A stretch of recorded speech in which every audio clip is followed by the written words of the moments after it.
interesting conversation. All So right. what we're gonna talk about today? Accommodation, So we're fees. going to talk about anything our students want to know, basically, and any prospective applicants want to know today, or anyone from the industry, since it's the first time we're actually live on LinkedIn. At the same time, we're live on Facebook and Instagram. Hi, Sarv. Hi, Dina. Thank you for the love, everyone. Hi You're here guys. with Artiom and Mariana today. Artiom, do you want to talk a bit about what you do with OK Student? Yes, actually, I'm a student advisor. So is many other guys as well. I joined the UK Students in the beginning of September last year, and I was mainly focusing on the Lithuanian market, but we also did some Latvia, Estonia, so Baltic states. We were doing Russia as well, so trying to spread the OK Student brand across the world, really. That's great. Yeah. Yeah, I mean, I mainly advise on the educational issues what students face when they come to the UK for the first time. Also, know how to get part-time jobs, how to complete applications, how to write personal statements, which you need to select as well based on your preferences in terms of the financing, in terms of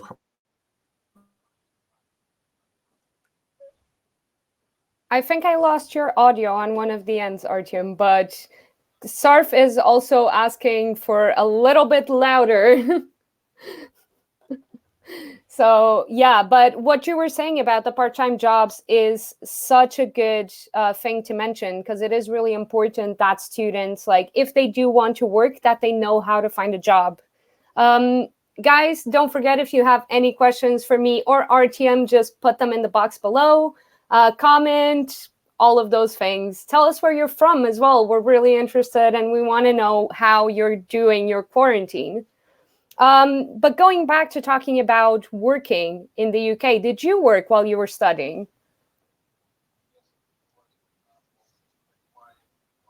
to some of the people because when I actually joined the UK university from school, so I initially did my A levels in the UK and I started working from pretty much my first year.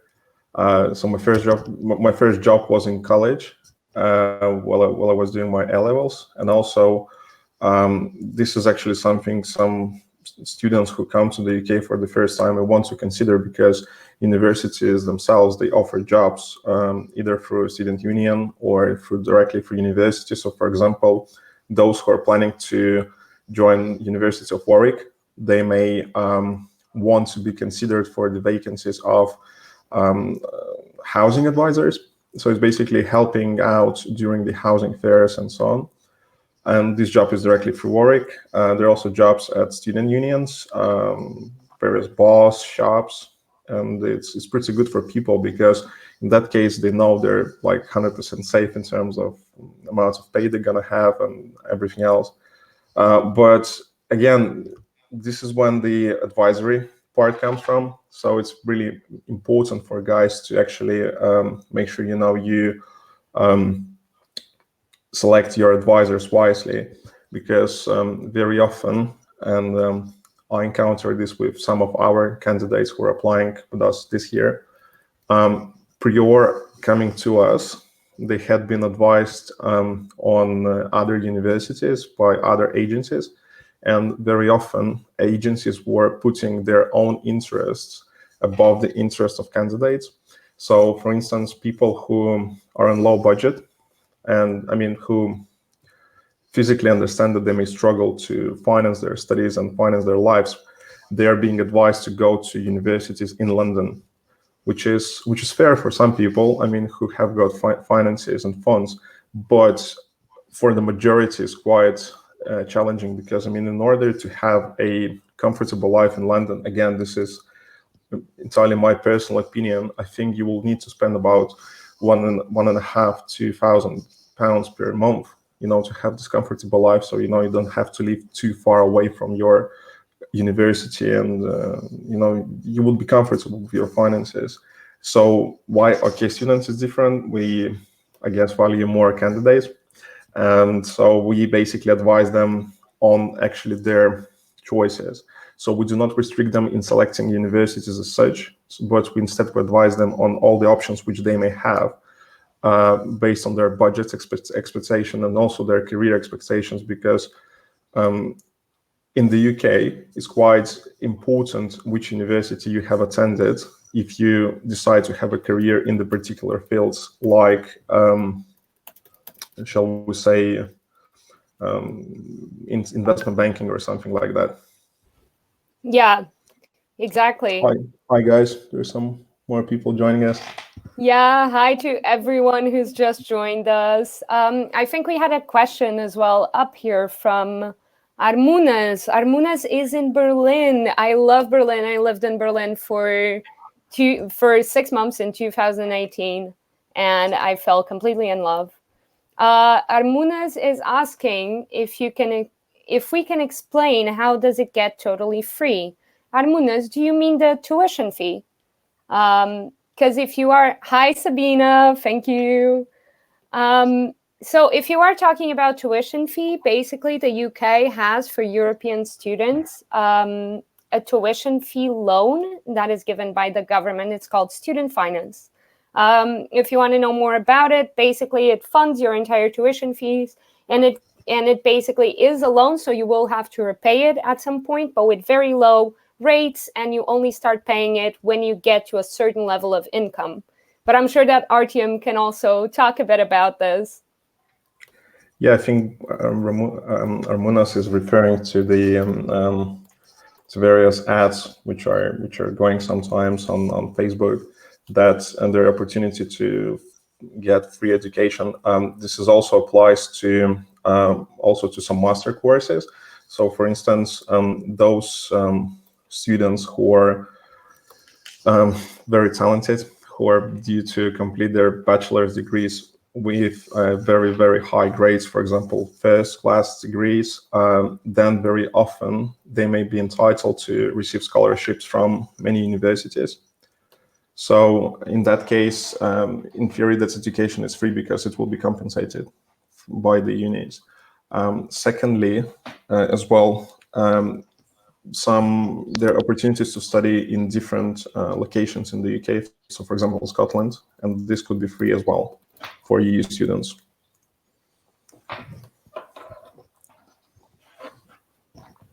I'm also trying to figure out, because I just realized that when you talk, there's an echo, and I think it was because I had the volume on StreamYard on. Okay, now it makes sense. Hopefully, it's not. There's no echo anymore. All right, so. But Mariana, by the way, how did you, when you first came to the UK, you came straight away from Portugal, isn't it? Or you have studied in the UK before? So I came to the UK when I was 18 to study at Anglia-Ruskin University. My mom loves to tell the story of how I did my application to Anglia-Ruskin and to a series of other universities. And only at the end, when I had a letter of confirmation from Anglia, I went to a room with all of my papers, put them on the desk, and told her, "Mom, I'm going to Cambridge." I swear to God. And she loves telling this story every year. This year, she posted it on my Facebook timeline. So now all my friends know about this. It's great. I had a great time in Cambridge, and it's definitely one of my favorite cities in the entire world.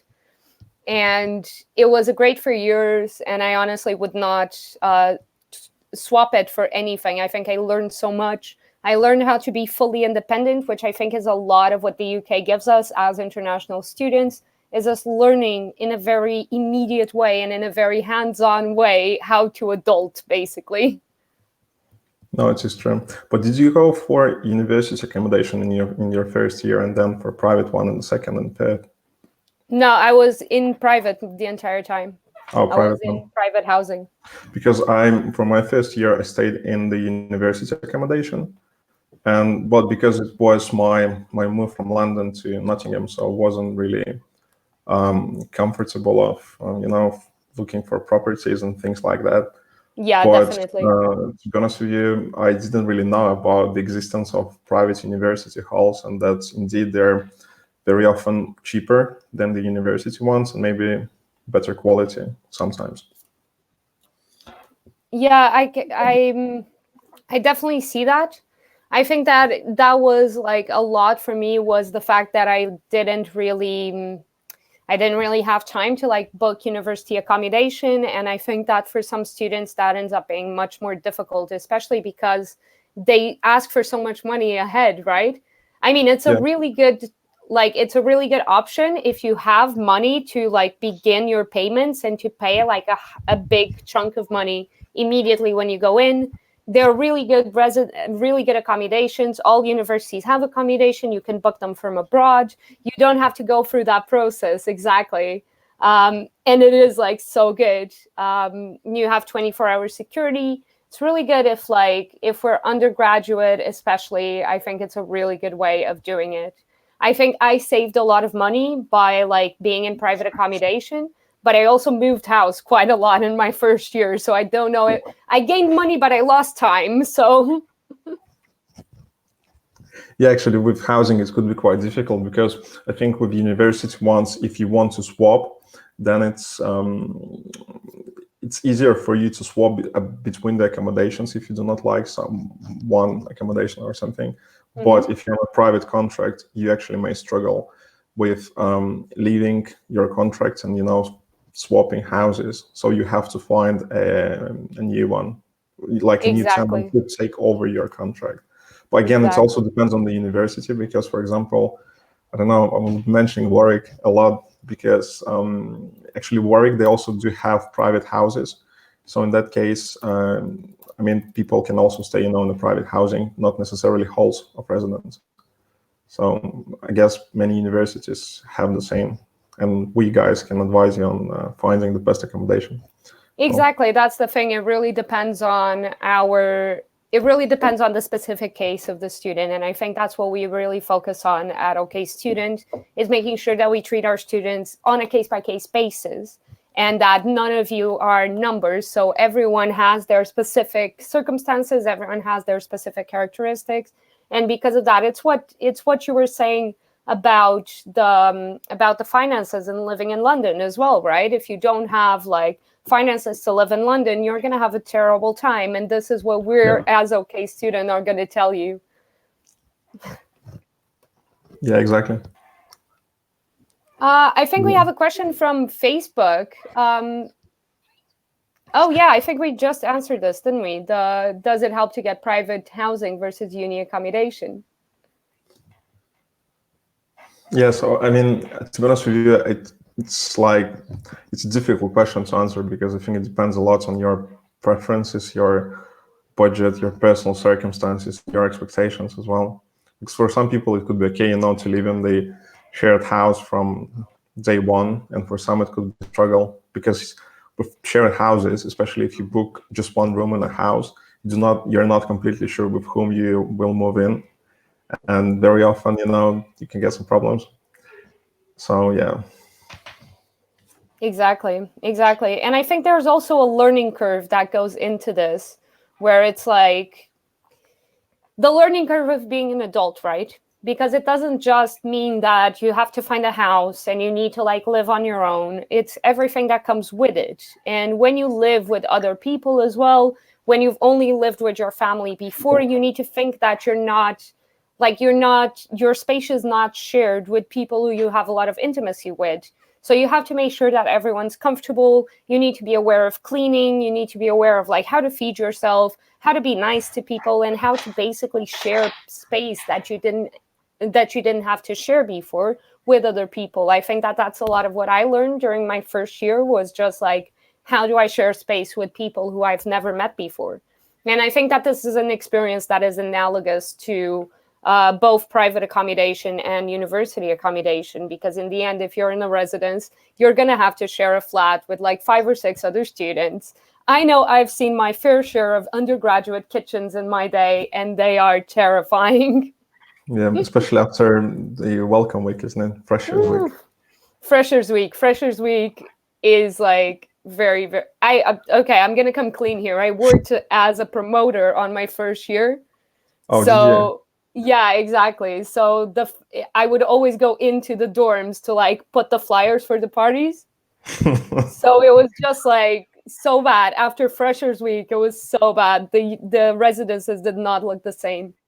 Yeah, but actually, I remember my freshers Oh, week. actually, Yeah, Artiom, go let on. me just quickly say this. We should kind of explain what Freshers Week is Yeah, as this is well, what I was right? going to do. Yeah, this is what I was going to do because, like, I came from Lithuania to the UK, and as far as I'm aware, I mean, there are some events going around the campus in Lithuanian universities, but it's a bit different to the UK. So apparently, in the UK, Freshers Week is designed for freshers, for first-year students who come to the university for the first time. So it's basically the introduction for you guys of the student life.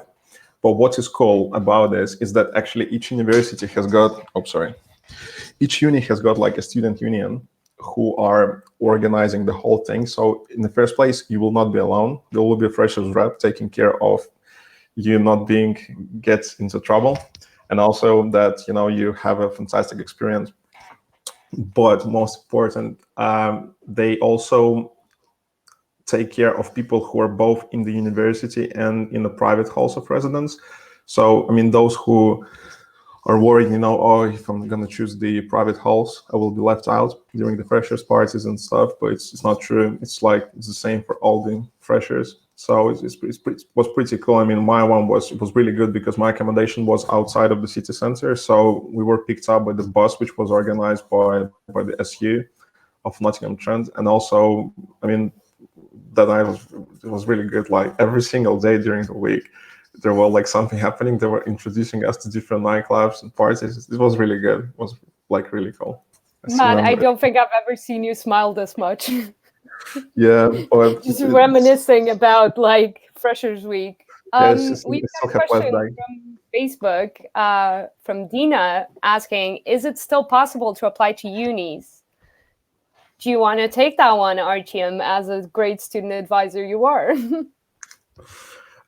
It's never too late, I'd say. But I mean, this period is really interesting because, and indeed challenging as well for some universities because there are so many people who do not have enough information. So, for example, our candidates, they're equipped with information about what's going on during the COVID times because universities sometimes are not replying. Some people are not sure what's happening to their offers, whether studies will resume in September, what's going on, and so on. And so the answer is yes, it is possible. Maybe not to every single university on the list in the UK. And for example, you may struggle to get a place in the Russell Group University, like University of Nottingham, for example. But still, many really good universities will be able to accept applicants and did offer places, and you guys will still be okay with finding accommodation for next year. And I mean, you still have enough time because it doesn't take long to complete an application to get into the university, as long as your advisor is telling you right things. You're going, from A to Z. So it's possible. And indeed, I encourage everyone to apply this year as well, because financing is guaranteed for those who apply this year and continue studies. But those who apply next year may struggle to get finance. But it's not 100%, but there are possibilities. I definitely agree. And I add, if there's anyone who's still interested in applying, please do contact us through our form.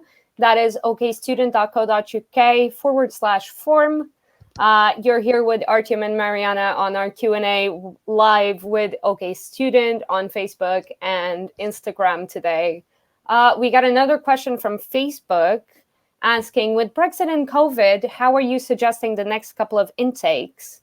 So we are getting more and more news from universities increasingly about September intakes and January intakes. Everyone is still planning for the September intake. So we are hoping that everything will be okay by September and that we'll be able to travel back to our universities. Yeah, actually, I agree with you because I think that there is certain uncertainty going on, but it's going to be sorted out within the next couple of weeks for sure. Because I mean, there are so many lockdowns being lifted now in Europe, and obviously now people start to get to normal lives now, so it definitely shouldn't be a problem. Exactly. Sorry, we're seeing more and more in Portugal, especially like they're lifting the lockdown on the 2nd of May, I think. Yeah. So it's quite encouraging. They're opening schools in most countries as well. So this is quite encouraging. And I really do hope that we're going to have like an easy way in, an easy way back in, let's say. But definitely you are still in time to apply. And if you are a European, definitely do consider applying this year so that you can get easier access to student finance. We actually have, okay, student, asking how easy was it to make friends as an international student? Our boss wants to know about us, Artiom. Ooh, Yuri. Yeah, it's a good question.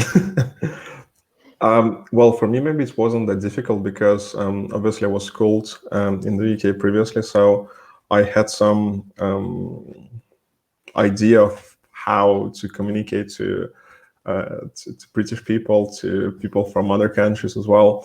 But I can compare it to That how. weird species. You had some idea of that weird species that the English are. Is that what you're saying, No, no, Artiom? no, no, no, no, no, no. But obviously, every nation is different, isn't it? So it's very specific when I mean, it's different when you deal to people on the business basis and when you deal to people on like on a friendly basis and a friendship, like going out and stuff.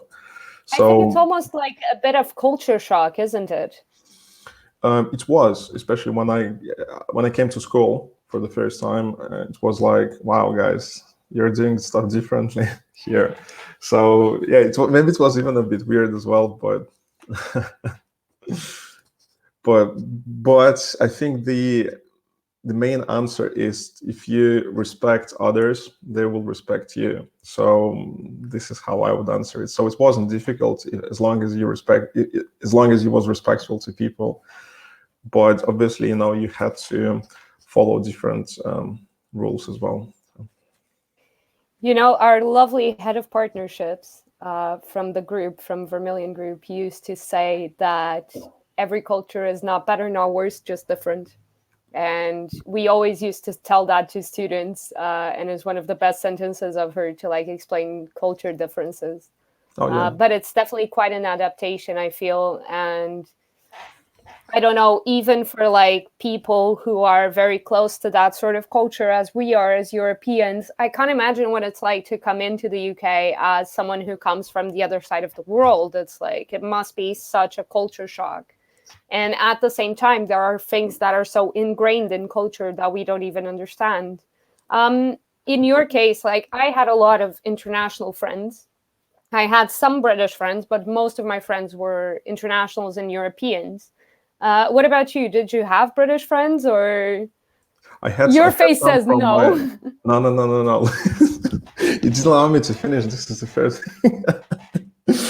I just think terribly of you, Artiom. I just think terribly. Yeah, I know you do. I know you do.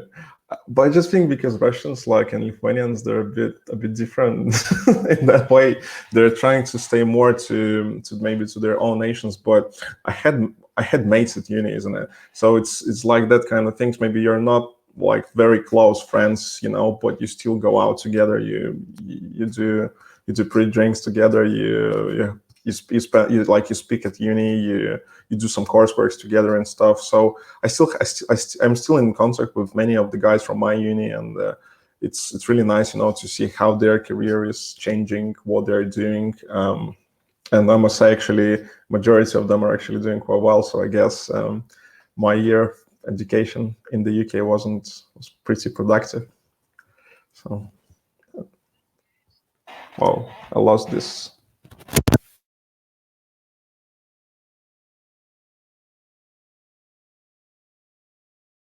No, I'm the one who was muted. What is the difference between Russell Group and other unis? Haha.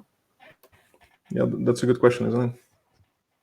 That is, in fact, a really good question. And basically, Russell Group universities all belong to one single group. So they're all a part of like this main company, whereas other universities, and normally they're much older as well, whereas other universities are normally universities that were converted in 1992 when they converted all polytechnics to universities.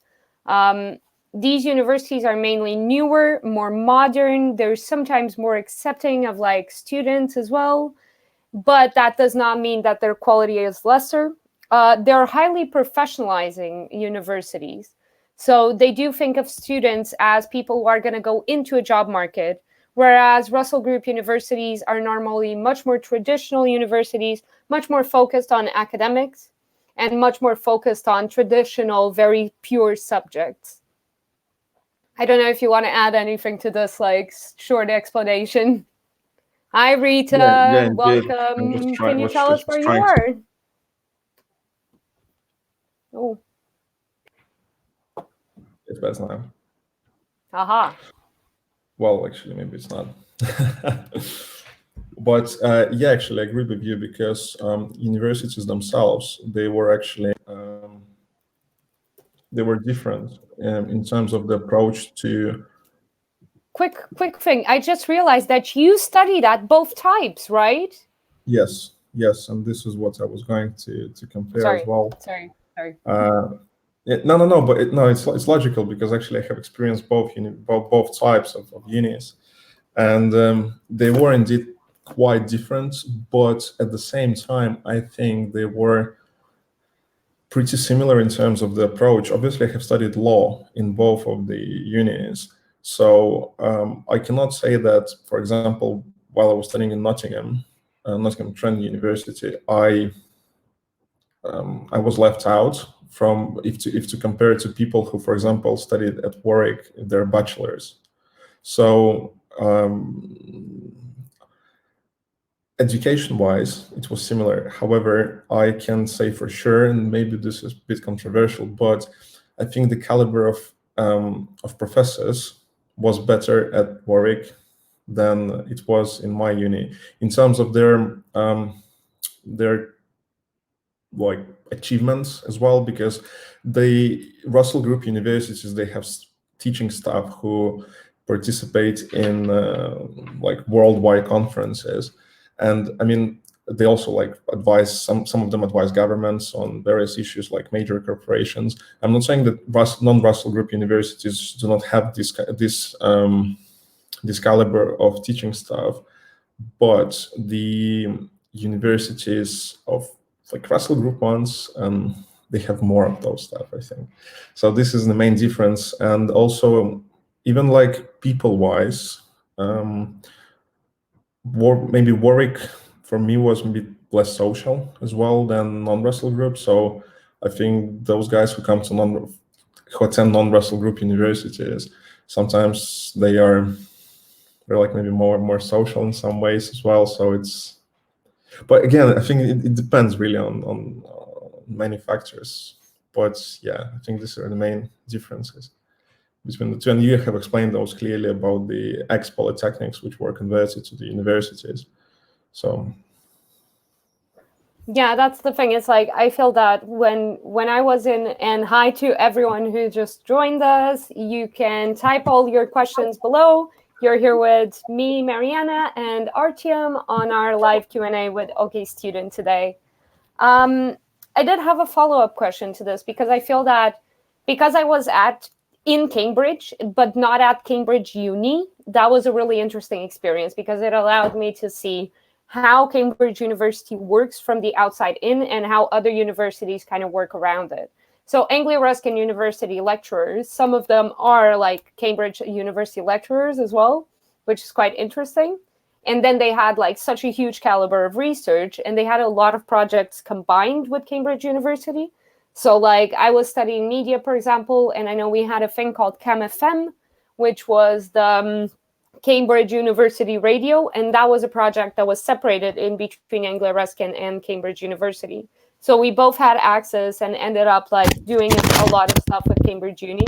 So I do think that that's an interesting position to be in, of like being completely outside of that sort of university, but at the same time inside. And I feel that that's what like being in a non-Russell Group university allows you to like pick and choose a lot of what you do as well, because you have so much more of a social vibe, as you were saying. And it's like you have so many societies, you have so many modules you can pick from. I think I had like 5 or 6 optatives on my course every year, and that allowed me to like create exactly the type of knowledge that I wanted to get. So it was definitely like a fantastic experience to be able to do that.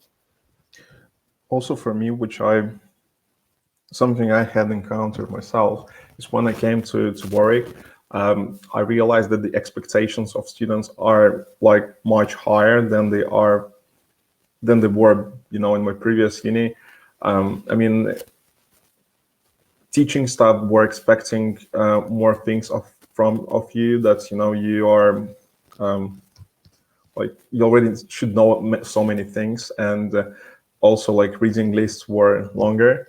So this was one of the biggest differences, I guess. And also the difference which I had was that at least in Nottingham Trent, we didn't have the January exams. So we just had exam at the end of the year, and those guys who were studying in the University of Nottingham, they had exams in January and in May. So it was like twice the stress for some people. So this was the difference as well, which I had felt myself. Oh man, I like chose my modules based on if I had to do exam for them or not. I didn't do a single exam throughout my entire like university career, which was great. I just had to do assignments throughout. That's what happens when you pick media studies. It's great. Tell me one thing as well. Like, why did you come to the UK actually? Well, to be honest, I wanted to come to the UK, I think, since maybe I was like 12, and I wanted to study in school there. So I don't know, I came first when I was maybe like 8 or 10, and I really like loved the country. Thought it's great, and I still think it's great, to be honest with you. Education-wise as well, I mean, for me it's much easier to study in English than it is in like Russian or Lithuanian, personally. So yeah, and also I didn't realize it back then, but I can say it now, that why I would recommend to people to study in the UK, and also why would I want, for example, my kids to study in the UK, is that English education system, well, okay, I'm going to say about British education system. I'm not sure about Wales or not Ireland or like Scotland, but British education system designed in a way that, students, they're not supposed to spend like their days in uni. So it's basically during the week you will have around like 12 hours, academic hours. This is including lectures and seminars. And the idea is that you have to study, you have to do self-studies, which I think is extremely time effective for so many people, because those people, who do not come from like very, very, wealthy backgrounds, very often, they have to work additional hours to support themselves financially. And I cannot say for every single country in the world, but I think in many countries, the higher education is designed in a way that you're supposed to study like from like always, isn't it? And in the UK, you have so much time to construct it the way you need it. So you can either study, you can either have fun, or just work, which is great. So this is the first reason. It's basically extremely well-structured educational study. Second thing is degrees are 3 years. Bachelor degrees are 3 years, which is different, I think, to Europe, because in some countries you have to study bachelor's degree for 4 years. And also, obviously, since you're studying only for 3 years, you save an additional year, and also then you can do masters in 1 year instead of 2 years, which is also time efficient. And also, I think the quality as well of the education in the UK is quite strong because in the first place it's modern. It's not like and also the structure changes every year. It's not like people are using the same structure, of course, they had like 10 years ago, which is no longer relevant. It's like it goes in line with time, and it's really cool. And what I really enjoyed myself personally was that, like professors in the UK, and when I came to school as well, I realized that, they tend to be like less formal than at least in my back home. Like back home, you're supposed to, like, here is your professor and here is like you. Man, there are so many memes about that. So many memes. I think we need to do our meme Friday about that. Yeah. And I mean, in the UK, people tend to be like equal, isn't it? Like, I'm your professor. I can teach you something, but it's not like you must listen to me. It's up to you. You can either listen or you don't have to listen. It's up to you. It's your life. It's your money, the amounts of money you spend. So I don't care, which is really cool. But actually, something extremely important in the nowadays are the internships opportunities. So while you study in the UK, you can undertake internships with like really cool companies and even transnational corporations. Like, for example, JP Morgan, you can do like a summer internship or a spring vacation scheme, and it will look like great on your CV. So yeah, for sure. I mean, if you guys are considering where to study, I would definitely recommend studying in the UK for many reasons. So yeah. I want to quickly say hi to everyone who's joined us. You're here with OK Student. We're answering some questions. So if you have any questions, do comment below and we'll try to answer them as best we can. So Artiom here is our manager for Lithuania. And I want to know where you are, what you're doing there, how did you become this person, and what you can do to help Lithuanian students actually come to the UK. Well, my career as like my business as the an educational advisor in a way started when I first met Nick while I was a student myself, and Nick is our director at OK Student. So we met while I was at doing my second year, I think, and I started to do work for him. So I was basically contacting Lithuanian applicants and, asking, guys, do you have any questions about applying to the university? So I think the way it was structured back then, it was really good because people could receive an advice from a native speaker in their own language. They could get all their questions explained because, sometimes obviously you search on the web, but there's so many questions you cannot find answers to for different reasons. And obviously, when someone calls you and says, guys, do you need help? This is always really good. So Lithuania-wise, we were doing presentations in schools. So we were basically speaking to year 12 students about various issues, which students face when they come to the UK. Again, like the approach we were taking was more personal. So again, this was like more like a Q&A session instead of like a formal presentation. When you explain everything to people, how to apply and things like that.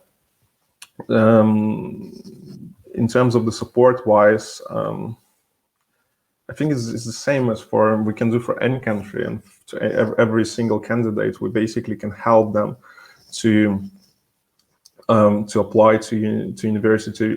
For example, I can advise them a lot on which university to consider career-wise because I was there myself. I was applying to various graduate schemes, internships, and I'm pretty much aware about the way HR departments react on students who come from a different caliber of universities. So, for example, if someone wants to work in investment banking, I would advise them accordingly on the type of university they may want to consider. So this is what we're doing. We are changing people's lives for the better, I guess. I think we need to do a CV workshop with you one day. And in the meanwhile, we've got another question for you. How easy was it to work alongside your studies, Artiom? It wasn't difficult, to be honest with you. And actually, I have worked during my studies at both Warwick and Nottingham-Trent. So if you're doing things right, if you're not lazy, and if you can plan your time accordingly, it shouldn't be difficult. Also, I can, add maybe to like an advice for people who are planning to look for jobs when they come to the UK. If you guys if you want to work in the hospitality sector, like bars, restaurants, don't send them your CVs. Just give them a call. You can just Google like bars in Nottingham or restaurants in Nottingham. Just call every single one, ask to speak to the duty manager, tell them you're looking for a job, tell them you're gonna come and bring your CV in. Same day or another day, come give your CV and you will get the job within a few days, I guess. So yeah, I mean, there are many jobs around, and with the way education system in the UK is structured, it's not difficult for you to work. Also, EU students, for example, at least yet, they are not being capped for hours, so you can work as many hours as you want, which is great, because you can make money. And if to compare it to Lithuania, for example, while I was studying at uni, I was making as much money as, for example, my teacher in school back in Lithuania. So it's supposed to be like money-wise, it's also pretty good. So yeah, to answer the question, it's not difficult. It's quite easy as long as you plan everything correctly. Yeah, that's the thing. But I think that's a lot. That's as well. Well, first of all, like, let me just shout out everyone who's just joined. Thank you for joining us. You're here with me, Mariana, Guerra, and Artiom on this live Q&A with OK Student. If you have any questions, do comment below and we'll get to them. Right now, I did want to say, like, that's one of the things that I feel was the biggest difference in my life, was like the way I've learned to manage time. And I feel that that's a really important skill in general, that we just learn how to manage our time. And like, I know that yesterday you sent me a picture of like your notebook. Like, I literally sent my partner yesterday out to just go buy me a notebook so I can put like all of my to-do lists and all of the things that I actually need to do. Yes, and I feel like this was a lesson that I learned during university, was like, Google Calendar is great and I put everything on Google Calendar, but I really need a notebook to carry around, preferably one that's bendy. Yeah, but what I really like at the end, when you put down all the tasks and then at the end of the day, just highlight the ones I've done, and it's like such a great thing, just I think it maybe gives some emotional support as well, which is great. But yeah, actually timekeeping is really good, cool. And also, guys, as well, for those who attend various interviews, especially assessment centers, my advice to you is always carry like a notebook with you to the assessment centers. And when you do have like group discussions, make sure that you do make notes, because HR managers, they're actually looking for your skills in terms of taking down notes, so you do not forget anything. And also it looks pretty formal as well and pretty professional when you sit down, you discuss, and then you make some notes, and then you bring in those arguments. So yeah, this is actually some life hack we're sharing now. Bring in your notebook to the assessment centers. No, definitely. Hi, Obi Mask. Thanks for joining us. Yeah, definitely. So I had a colleague of mine at OK Studente who was a student advisor, and he used to work at All Saints when he was studying at Middlesex University. And he would always tell me, by his second year, he was a manager at All Saints. So what he would always tell me is like, he would keep candidates waiting for him for an interview for about 5 or 10 minutes just to see what they did. So if they would like browse the store, try to touch the material, try to understand how like the store is like made, like try to talk to someone who's working, then they would like get a really good impression because they showed that they're engaged. If on the opposite, they would just sit down, be on their phones and like not show any sort of interest, he would be much less keen to take them on because they hadn't shown the interest to like get to know the brand immediately and like have something to tell him when they got to the interview. So I think that's definitely such a huge life hack. Yeah, also another life hack maybe we can share as well.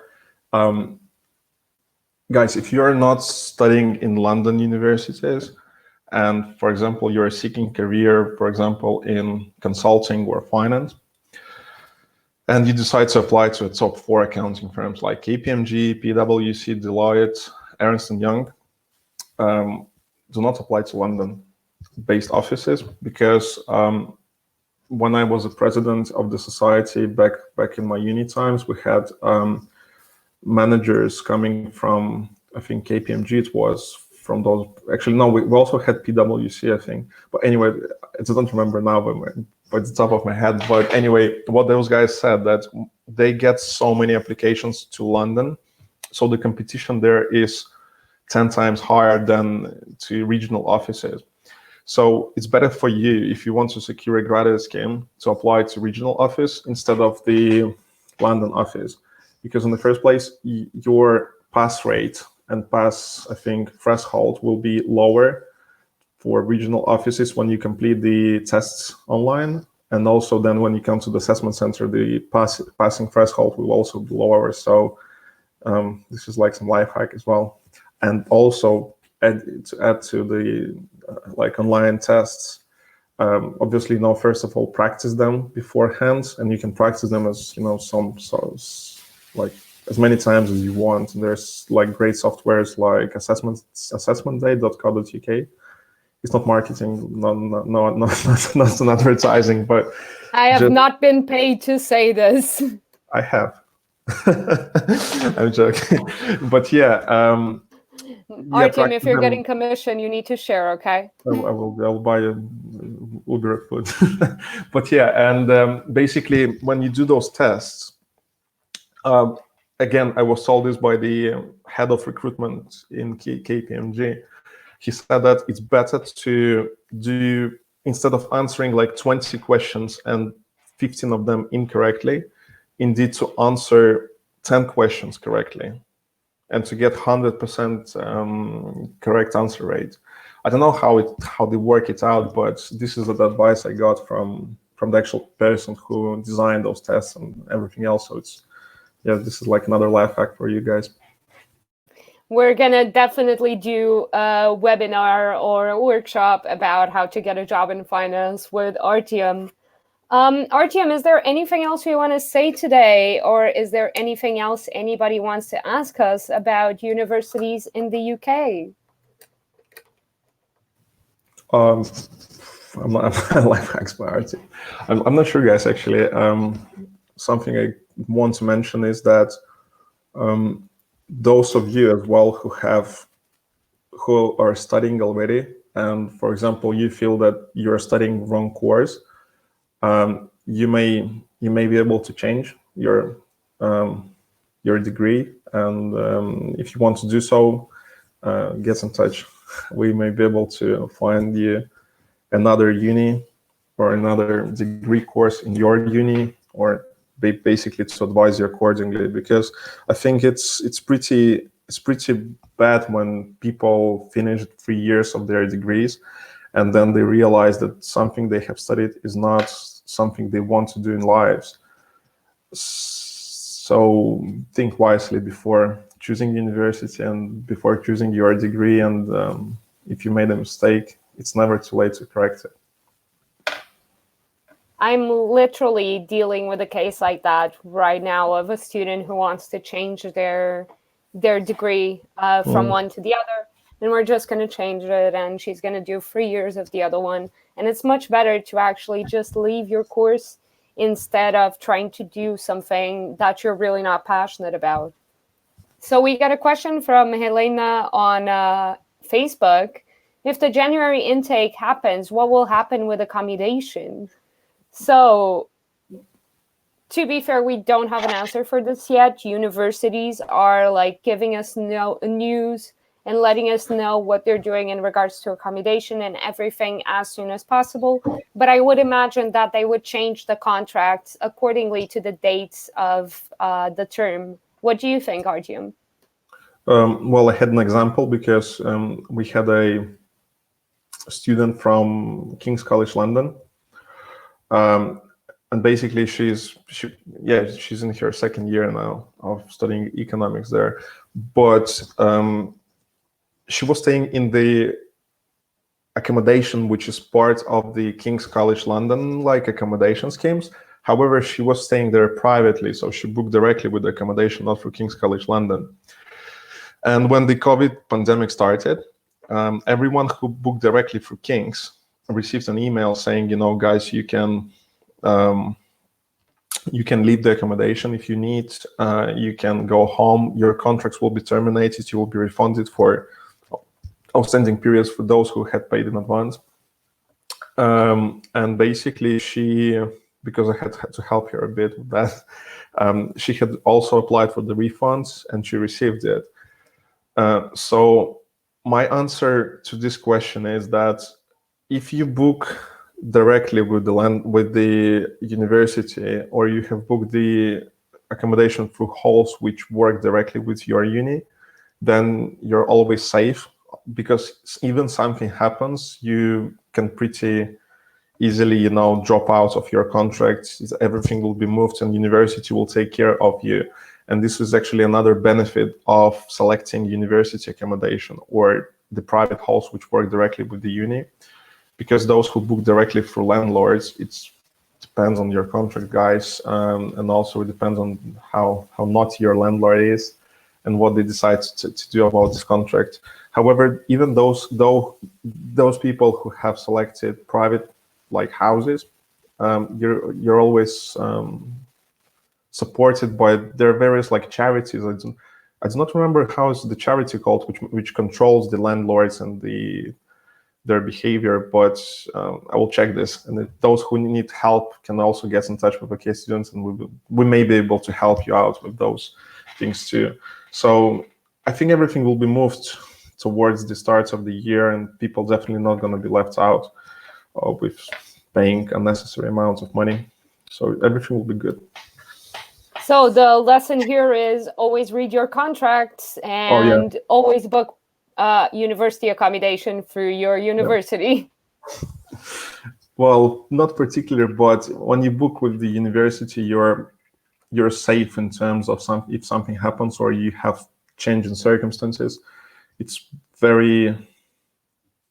easier to change your contract or to change your accommodations, rather than when you have a private contract, you have to deal directly with the landlord. And obviously then it's entirely up to them whether they will release you or they will keep you on the contract.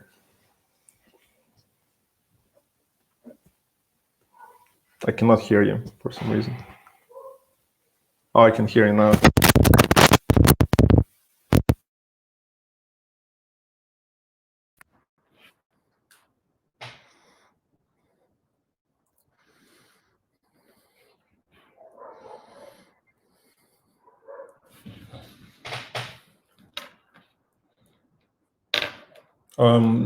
Hey, Mariana, I think you're muted on the Facebook. Not muted anymore. Here we go. Yeah. Yeah, that's cool. Well, if they need to get in contact with me, they can contact me through OK Student Lithuania page, or they can contact us on the OK Student Instagram or Facebook page, or even through the website or like emails. And administrators will just pass me their contacts, and I will be in touch with them to discuss issues which they may have. I am the administrator. And now you are. So guys, you can also fill in the form, which is on both of our streams. It's at okstudent.co.uk/form. And I hope to see you all next week at the same time, hopefully on the same day. And we're just going to keep doing this, basically. All right. It was great talking to you, Artiom. Yeah, same.